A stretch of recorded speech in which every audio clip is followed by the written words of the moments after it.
Hi, everybody. So I'm just going to show you how to get into the summer reading Google Classroom.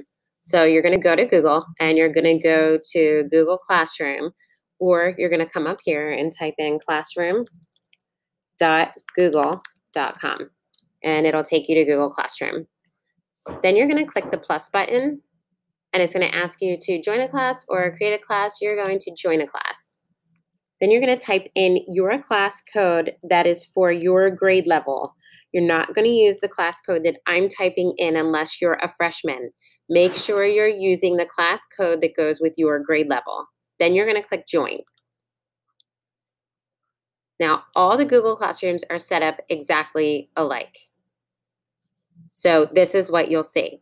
You'll see the summer reading assignment, and you'll see a Google Doc like you would see if we normally handed out a paper copy. You'll see the summer reading fiction Google form, and you'll see the summer reading nonfiction Google form. You only have to read one book, so make sure you choose the correct form, fiction or nonfiction, and make sure you read the instructions. Okay, so be sure to answer only 2 of the 4 questions. The rubric is in this document, so you can make sure that you hit all the items. And the Google form, this is very important. The Google form doesn't save your answers if you do not complete the form in one sitting. So it would be beneficial to compose your responses in a Google Doc and then copy and paste them into the according sections.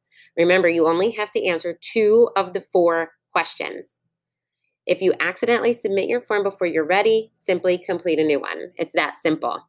Okay, so you're going to click on the form that coincides with the book that you read, fiction or nonfiction. I'm going to show you what it looks like.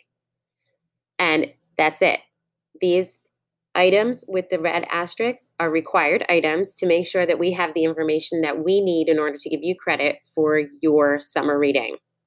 Okay, so remember, you only have to respond to 2 of the 4 questions. It's very important to remember so you don't do extra work.